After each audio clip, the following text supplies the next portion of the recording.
Subscribe to our YouTube channel and press the bell icon to get the latest updates. There's a lot happening in the country today and you're watching it. But for some reason and for good reason, last few Cut The Clutter episodes, particularly this week, have focused on the world. Also focused on the world in the sense that it also is relevant for India, because some of that news somehow gets overwhelmed by the noise of protests and other things. So today we are looking, in fact, we're taking a larger look, a quick, large look at the state of the world. और दुनिया का हाल क्या है? So as I reflect on that, I remember a 1950s song, which most of us were not born in 1950, but it's one of those evergreen ones, sung by Talat Mahmood and Shamshad Begum in the 1950 film called Babul. I think Dilip Kumar and probably Nargis starred in it. And the song is something like, Duniya badal gayi, meri duniya badal gayi. Now, you can, if you were any of the world's top leaders right now, you could be singing that line. Maybe not as sweetly as Talat Mahmood and Shamshad Begum, but it will be very true to life. Now, this applies even more to these leaders of the nationalist right. We've been telling you for quite some time, it's our favorite description, that if you look at the state of the world, you go clockwise or anti-clockwise, you can choose your sequence. You will see that this is a world being run by alpha males of the nationalist right. Now, the world is about to change for all of them. Now, in fact, for some, it has changed already in different ways. Now, let's go over these names again. And this is not the definitive list because I will leave out many of the others who may not be so relevant right now for India. But see, we had Donald Trump in America, gone. Gone. I know he's gone to Supreme Court, but really at this point we should say gone. Donald Trump, gone. So the strongest of strong men, alpha males of the nationalist right, is gone. Then you go any which way, but I will follow Russia, America, Russia, and then that route clockwise. So then Russia, Putin is as he were. So again in Hindi we say, Savan Harena Badon Sukhe. Nothing's changed with him. Nothing will change with him in terms of internal politics in Moscow. But something might change with him now with the rise of Biden, because Biden is not talking about Russia very much. And I have seen an interview that Biden gave, a conversation with Tom Friedman of the New York Times, and I will rely on that to pick up some straws in the wind. But he has not talked about Russia that much. So it's not as if Russia is on the top of his mind, but that will be again a big difference from Donald Trump, for whom Russia had different kinds of importance. And there was a general impression that Putin had some kind of leverage over him, which he will no longer have over Biden. So once again, for Putin also, things will change. How much? We will see. If they change too much, it might drive him further towards some kind of a security or strategic alliance with China.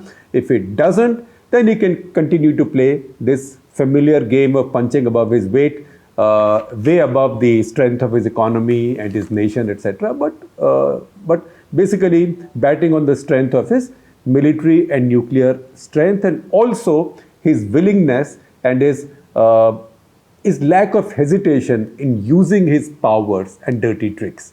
So that's one. Then you come to China. Now that is again a strong man, an alpha male of the nationalist right. Now Xi Jinping, in fact, he along with Putin were the two leaders who really would have wished that Donald Trump comes back to power. Because Donald Trump was more noise. He was more noise and less delivery. So what did he do? He made a big deal of trade imbalance with China, said a lot of rude things to China. Now, if tweets could hurt China, then tweets by some Chinese officials, their official spokesman, could hurt their rivals a lot more. So tweets don't hurt. Tweets are just dil ki bhadaas nikalne ke liye kaam hai. So it didn't work. So Donald Trump sent a lot of threats at China. He put tariffs on some goods from China. He also put some conditions on Chinese buying some stuff from America. But all that was marginal. it did not hurt China. What Donald Trump did, on the other hand, was to break his own alliance, America's own alliance. He was rude to all his allies, in some ways even to India. This year he forgot to send Indians Diwali greetings, by the way.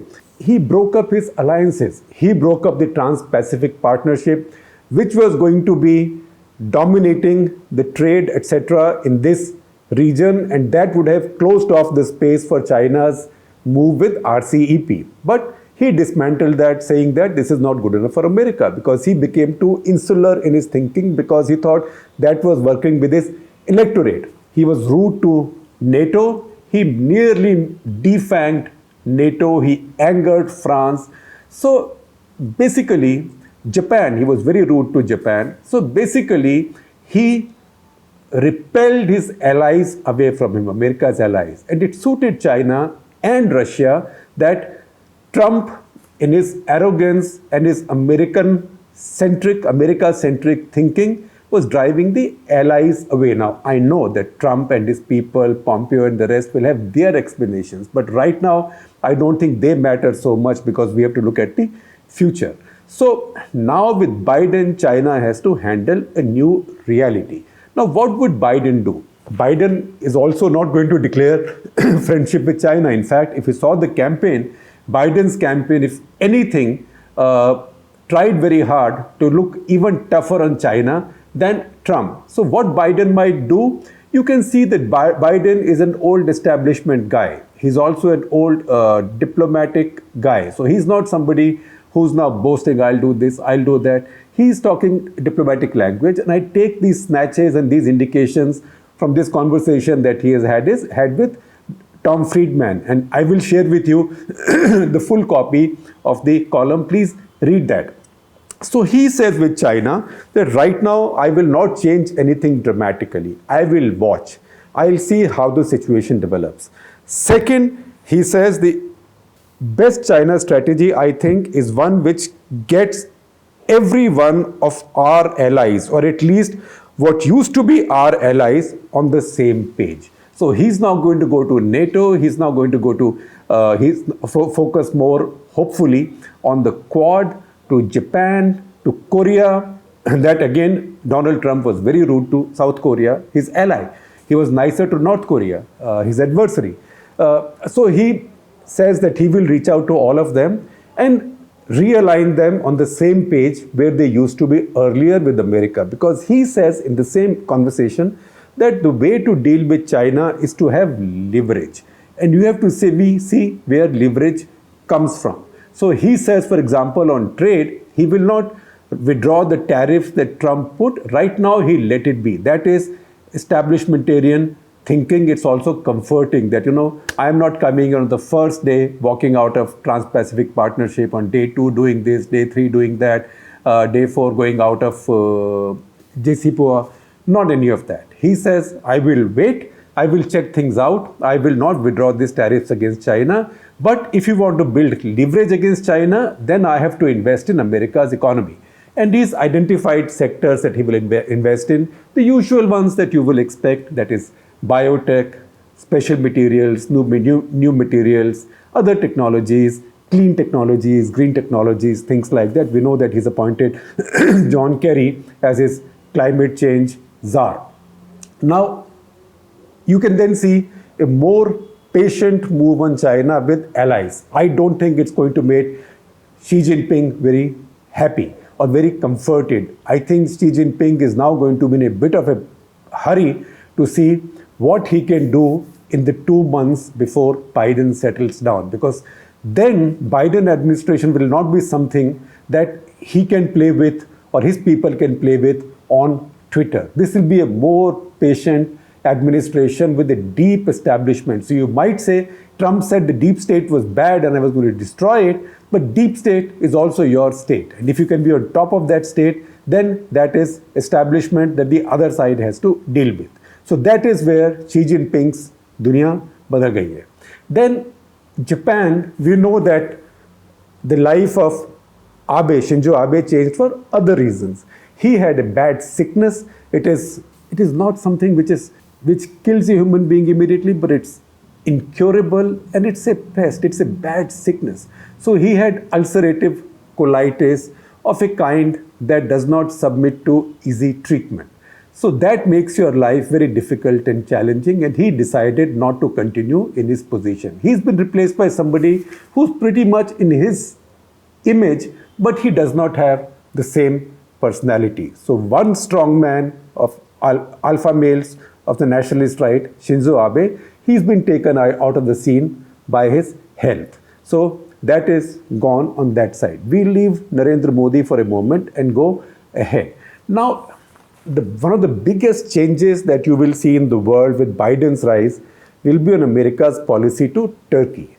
Now, Turkey lately has been trying to play the role of a Russia in its own region, non-nuclear Russia. It has nuclear bombs, but not its own. It has a bunch of American nuclear bombs stationed there. It has no access to them. So I'm just making a sort of rhetorical point. Now, Erdogan was playing, also punching way above his weight, just as Russia is doing in Europe.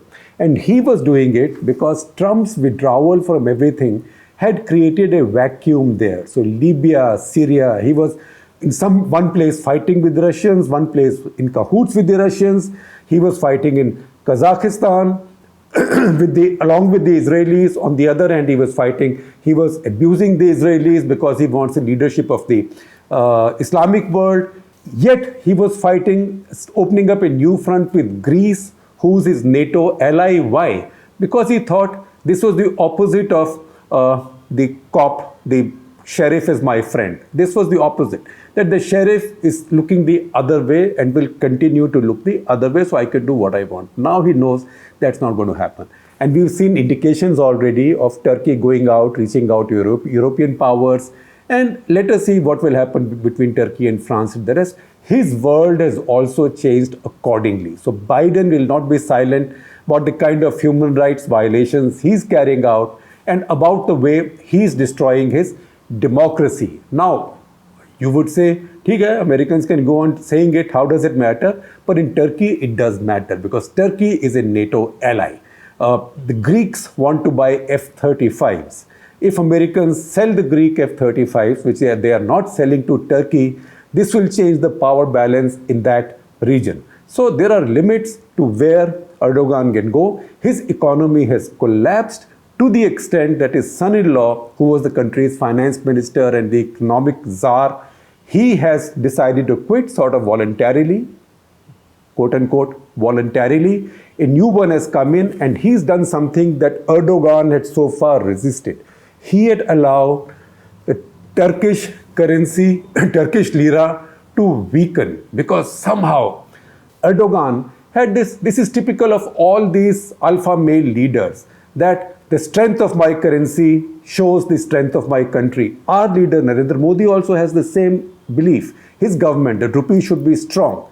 So he had kept his lira strong. In fact, he was not even letting his interest rates rise while his inflation was rising, because he thought if interest rates rise, his currency will weaken. In the process, his exports were suffering. Now the new economic leadership in his country has allowed interest rates to go up quite substantially.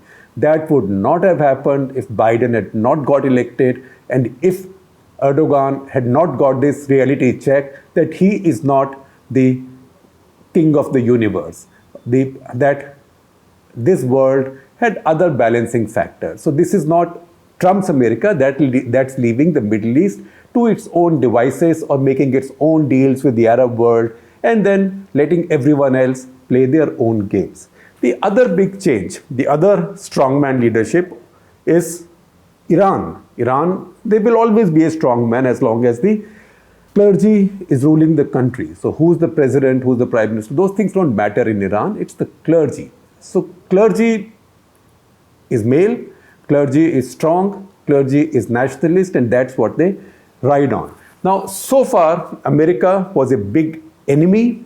Trump was a big enemy. Trump had done all the worst he could have done with them short of attacking them or short of launching a military operation against them, which his people have now denied him because he does not have the power to launch an operation. So Iran doesn't have to worry about that. So Iran's strongmen now can heave a little sigh of relief, because they might see some balance coming back in their lives, in Iran's position in the Middle East and with the world, because Joe Biden is committed to going back to JCPOA. In fact, even in his conversation with Tom Friedman, he has confirmed that he is committed to that. He has also said that he will not move in a hurry on many of these things, but he has made one very important point. And that is something that will then cause or has created consternation with the other strong man of the region. And we'll come to him. He has said that his priority right now in negotiations with Iran, which he will resume right away, is to block Iran's development of a nuclear weapon. He is not going to get into stopping Iran from doing everything. For example, making ballistic missiles, non-nuclear ballistic missiles, selling them in Syria, Libya, to other countries. That is destabilizing, he admits in this conversation with Tom Friedman. But he says, look, if the Iranians test a nuclear weapon, if they have a nuclear weapon, then pressure on other countries, Muslim countries in the neighborhood, Turkey, Saudi Arabia, the rest, Egypt, will be enormous. And the last thing you want is, we have one Islamic bomb in Pakistan, they named it Islamic bomb, rest of the world did, Bhutto did. One Islamic bomb in Pakistan, but then you will have so many Islamic bombs. And then you don't know, given the history of antagonisms in these countries, the instability of politics, dictatorial regimes, that the world does not want that. So he will give priority to stopping the Iranian nuclear uranium enrichment and nuclear weapons program. And if he can do that, he thinks that is success enough. So Iran was willing to, at least on the paper, do this even when they signed JCPOA. So if he goes back to JCPOA and he gets his commitment out of Iran, then sanctions will be gone on Iran, or at least most of the sanctions will be gone, especially on Iran's ability to sell its oil. If that happens, Iran's life changes for the better. So it's not as if every strongman's life is changing for the worse. So for Iran, it is a positive, and frankly, I think for the region, it's a positive, because even for India, it's a positive, because it's better for India strategically that there is a balance and some little bit of tension in the Islamic world. It doesn't work if one side becomes much too powerful and the other gets marginalized. And second, with Iran, India has very important commercial interests, particularly oil purchase and exports from India. There can even be barter deals with Iran. And then this regional strategic interest, which is the access to Afghanistan through Iran. And remember, Iran also shares a long border with Pakistan, mostly along the Baluch areas. And there are also tensions between Shias and Sunnis in Pakistan. Iran and Pakistan have a complex relationship. Right now, India feels a little bit excluded because India can't trade that much. India is bound by American sanctions. If those sanctions ease, it is good for India as well. And then you go to the other end. The other end, you can go to the other end of the world. You can go to Bolsonaro. In Brazil, you can see Bolsonaro's popularity is now falling. Of all global leaders, Brazil is a large country. It's in the Americas, so you can call him a good global leader. He's the only one who said that he thought there was cheating in American elections and that Trump had been cheated out of it. Not that he counts for very much in that equation, but he said that. Why? Because he will really miss Trump. Because these are people in the Americas who got away with a lot when Trump was in power. Now with Biden, you will also have bureaucracies. They are gods of small things. They will raise questions about this, questions about that. And his own popularity ratings in Brazil are down because of his mishandling of the coronavirus situation. So that is one more strongman who's in trouble. Now finally, we come back from Americas into our region, the other edge of Asia. And then the strongest of strongmen, in a way, Benjamin Netanyahu. I call him strongest of strongmen, not just because of the language he uses or the policies he uses, but because he's a remarkable character, and you have to be very strong to achieve this. That for almost 2 years now, a little over 2 years, he hasn't won a majority his country has held 3 general elections. All 3 have been inconclusive. He's failed to win a majority in any of the 3 general elections, but he continues to rule his country. So much so that after the 3rd election was inconclusive, he actually broke his opposition party, the Blue and White Party. He broke them. He lowered out somebody who saw himself as the prime ministerial candidate from that coalition, because that coalition had a sort of a BJP Nitish Kumar kind of situation, which is that you have the votes and you can win the seats, but you don't have a face to be chief minister, in this case the prime minister. So General Benny Gantz, who's a former Israeli Defense Forces chief, he joined this group in 2019 saying, look, you need a prime ministerial candidate. I am your prime ministerial candidate, an honorable ex-general. So he joined in. What Netanyahu did was he sold a deal to Benny Gantz, saying that, look, there will have to be one more election. Coronavirus is raging. The country can't afford another election. So let's form a unity government. And if your entire party doesn't want it, just break your party, bring a bunch of people. I have 36 seats. Your coalition has 33 seats. In Israeli Knesset or parliament of 120, you need 61. So you bring as many as you can. Plus, I will get a bunch of right-wing parties who obviously will support me, and we will form a coalition. That's how a government was formed, but there was a deal. The deal was that this is a government for 3 years, and you and I, that is Benny Gantz and I, Netanyahu, will divide this on half and half basis. Except there was a trick to it. The trick was the first half, the first 18 months, I'll be prime minister. Next 18 months, you be prime minister. Now, anybody who made a deal like that, and that too with Benjamin Netanyahu, had to be very, very, very naive. And now it's quite evident that deal may not be kept. So Benny Gantz has hit back. He is defense minister in this cabinet.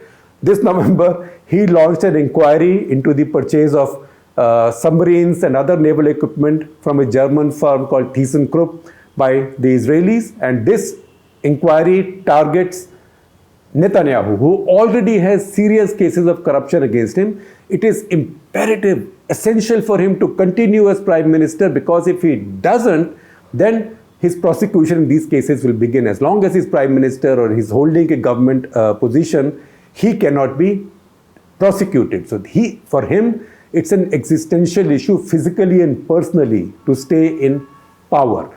Now, Benny Gantz launched this, and then we talked about this secret visit that Netanyahu and his intelligence chief, Mossad chief, Yossi Cohen, made to Saudi Arabia to meet the Crown Prince and Pompeo. It looks like his defense minister, that is Benny Gantz, and his prime minister in waiting was not even informed of this. Now, this has led to more trouble. Gantz has pushed at Netanyahu, and Israeli Knesset has held a vote saying with some majority, a clear majority, that the country should have a fresh election. Now, that country has also a complex system, whereby just one vote does not mean that the Knesset will be dissolved and you will have a fresh election. Now, you have to have 2 more votes like that. So basically, you fired the first arrow.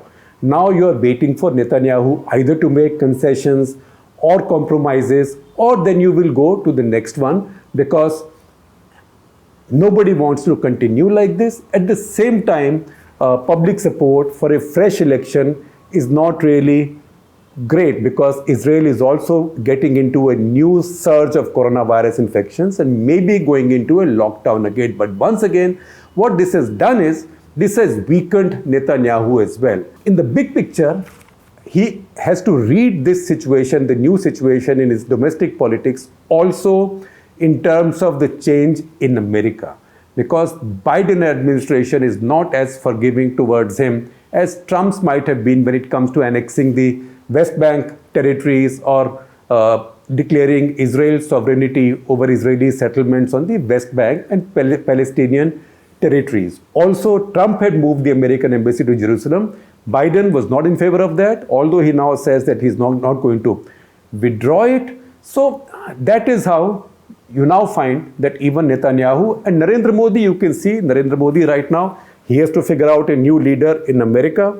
that leader will not be as indifferent to many of the internal issues in India. And you've seen a little trailer of that with Justin Trudeau. When Biden's people say that and Biden says that, it will be more problematic, particularly when you have the Chinese at your door. So Modi's second term also is looking very different from his first term, in the sense that you suddenly have a sense of multiple crises. There are Chinese who are refusing to go away. There are the farmers who are refusing to go away. There is the coronavirus, which is refusing to go away. And there is an economic decline, which is not yet showing a dramatic turnaround. So in all that situation, the change in America and also the weakening of many of these strong men who've been friends of India, and also strengthening of the odd one like Iran, which can have either positive or negative, I think positive impact on India. All this tells you that this world has changed. So if you prefer English, you can say something as prosaic as this world has changed. If you are more sort of lyrically inclined, you can say, Dunya badal gayi, meri dunya badal gayi.